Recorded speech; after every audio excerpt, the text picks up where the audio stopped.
which is absolutely fucking terrifying. Oh my god, I'll talk about it in a second.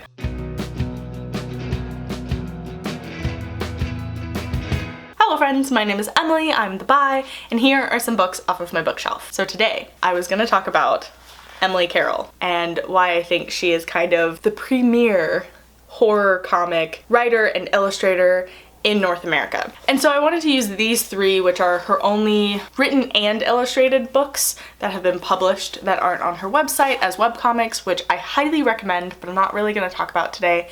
You should go read all of the stuff on her website. It's absolutely chilling to the goddamn bone. But these are all absolutely amazing. And I most recently finally acquired When I Arrived at the Castle, which was published in 2019, and I read it and I just knew that I needed to talk about Emily Carroll. So I know about Emily Carroll because of Through the Woods, which is how a lot of people know about her. It is her first graphic novel collection. It's her first like actual like full-length graphic novel. It is a collection of short horror stories. And this book was popping up a lot in 2014 and 2015 on BookTube, especially British BookTube, which is what I was watching at the time. So like I knew about Emily Carroll. I was like, hi, that sounds great.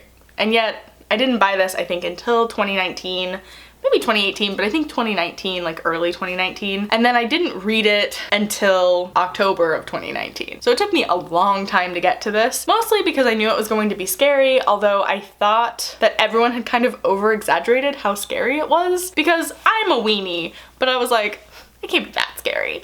But no, I was mistaken. It is absolutely fucking terrifying to the goddamn bone. In fact, all of her stories are extremely scary. Wowzas, did I not know that I needed that. Through the Woods is absolutely gorgeous. Emily Carroll's writing is so specific and it is so like thoughtful, which I feel like is true of a lot of really, really good horror writers, that they are being very specific about the words that they're choosing and the rhythm that it's happening in, because horror is so suspense and atmospherically based in how effective it is. Emily Carroll, very fucking good at that. She's a great fucking writer, but she's also a really gorgeous illustrator. She has so many gorgeous images and then twists on those images and finding the horror in the beauty and then also just like finding the horror. She does a good job at doing all of the things and it's astounding. She also has some like queerness a little baked in because she is a queer woman herself. So that's nice. If you want to read horror from a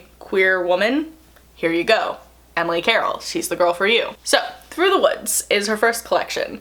It is probably the most accessible of all of the things I'm talking about, although this is pretty accessible. You can buy it online on Amazon, which is where I got my copy of it. And I would say that Frontier is probably the least accessible, although it is definitely buyable. I think you can buy it online at their website. I will put a link down below if that is the case. I will link all of these books down below, actually, so that they are as accessible to you as they were to me. I ended up buying this at Cala Comic Arts LA this year, well, 2019. I knew that Frontier was there. I knew that Emily Carroll had done a short story for Frontier, which is this entire thing, and instantly bought it. It was an insta buy for me. So I highly recommend this story in particular. It was fucking terrifying, and I'll talk about it in a second. I would say that while most people start with Through the Woods, including myself, this, if you're not sure you're going to like horror comics, or if you're not crazily into bone-chilling horror, then I think actually When I Arrived at the Castle is a more apt place to start. So this came out in 2019. It's also very large and in charge, which I love. This is about a cat girl, which makes sense at the end, but she's like a cat girl. I was like, why is she a cat girl? And then it made sense. So, you know, cool.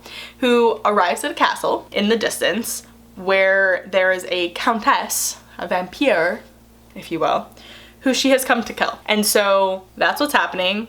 The countess is like, I know why you're here, great. And then kind of brings her on this journey through the castle. And you kind of learn the history between them and the history of them, each individually. There's some like shocking horror stuff. Oh my god, she also does this thing when she goes into this room to open a bunch of doors. Every time she opens a door, there's just like a scary story. You're like, oh fuck me, okay, great. Terrifying. And like her use of words is so strong that you're just like, what am I fucking in for? Oh my god. But I would say of all of her comics, this is the least bone-chillingly scary. So it's a good place to start. There is some blood, it is vampires, you know? There's also some nudity, some like kind of brief sexuality. Nothing like, there's not like hardcore fucking in this, but there is some nudity and sexuality going on because it is vampires and, you know, it's kind of gay, but like not really. It's great. Very good place to start. If you're not sure you're going to like Emily Carroll books, or if you're not sure you're going to like horror comics, it does a good splitting the difference of like not being that scary, but still having scary elements, so that if you do enjoy this, it would be a good way into Emily Carroll books. I would then recommend Through the Woods, which, oh my god, some of this shit. I read this, I think in one go at night like an idiot, and it is absolutely fucking terrifying. Oh god, I'm flipping through it and some of these images are just fucking blood curdling. Holy shit. Oh my god. It's just so fucking good. And there's a couple of her stories that were published online, so if you want to go onto her website and look at some of the stuff that's up there, a couple of those stories do appear in here. So that's a good way to kind of gauge if you think you'll actually like Through the Woods. Oh man. Whew.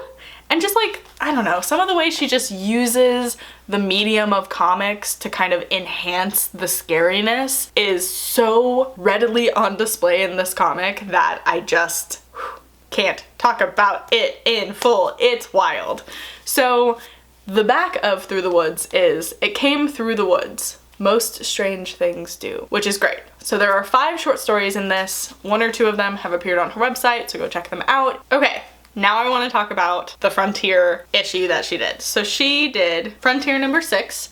This is a zine, it's like an art zine kind of thing. I'm not really sure. I have 1 or 2 of these, but I knew that she did a comic in it and I knew that I wanted it. So here it is, it's in my possession. And I read it instantly. So the short story that's in this Frontier is Anne by the Bed. And holy shit. I read it in broad daylight and was absolutely fucking terrified. And I think part of it is she makes really good use of just text. You're like, wow. Which she again does in When I Arrived at the Castle to terrifying effect. She has a lot of kind of splash pages of like single images, but then she does a lot of comic panels and you're like, wow, Basically, this is the story of a Bloody Mary type urban legend that people play at slumber parties, and then, so you're given that kind of context, and then it is the actual story that inspired the urban legend, mixed in with people experiencing the haunting from the urban legend. There's lots of people sitting on your chest, and figures at the end of the bed. Even just like, honestly, even just flipping through this, I'm just like, I don't even need to read the words and I'm absolutely terrified. And there's no like properly scary images in the same way that some of her other comics have. Like absolute horror, like there's this one image that I always think about from Through the Woods that is the sister. Oh god, she's like all teeth. Oh god, I fucking hate it. So like there's a lot of like shocking images that like burn into your brain in Through the Woods, which I don't think that this issue of Frontier, this story of Anne by the Bed, really has. I think the closest image is probably from this, which is the sitting on your chest, which, wow, thanks, I hate it. Like, and the words on it are, I woke up and she was on my chest. And I'm like, no thank you, but okay, thanks. So what I'm saying is that this is scary, not necessarily by image, although it is deeply enhanced by the experience of having the comic. But it is, I think, a true masterclass in showing how scary something can be when you have images and words without really having the images be particularly scary. But this absolutely fucking curdles my blood. Like, I think about it sometimes. And I think that I think about it sometimes because of the way that the story ends, which is basically like, ah yes, this will keep happening because you, as the audience, know the story. And I'm like, no, because the idea is you do Anne by the Bed, however you do it, And at night, one or more of the people who participated will dream of Anne, and then when they wake up, she will be there on their chest at the end of their bed. No thank you. And so the story ends by basically being like, Anne has to go somewhere. Like, Anne as a spirit has to go fucking somewhere. And now that you guys have all read this story and know the story, maybe she'll come visit you. And you're like, huh? No fucking thanks. So this is a masterclass. I think that this Frontier comic is it, my dude. And if you're going to go really hard into Emily Carroll, who is the master horror comic illustrator and writer of our time in North America, thank you, then I think this is definitely an edition that you would want to pick up. So that is my guide to Emily Carroll.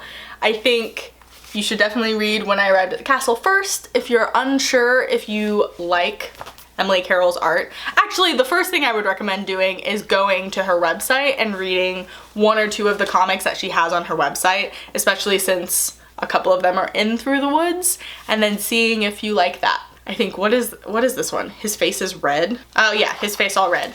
So this one is on her website, and it's about like a changeling kind of thing.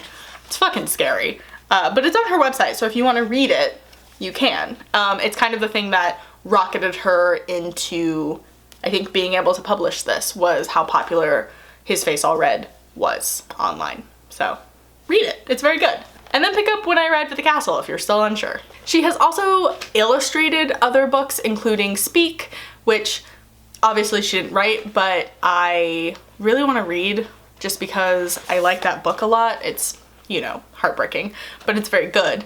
And I would love to see what her illustrations look like for that story, especially since it's not like kind of a fantasy, sci-fi-y, horror, fairy tale thing. I don't really know what to put this in. Like, what do fairy tales fit into? Are they sci-fi? I mean, they're not sci-fi, but are they fantasy? I guess so, right?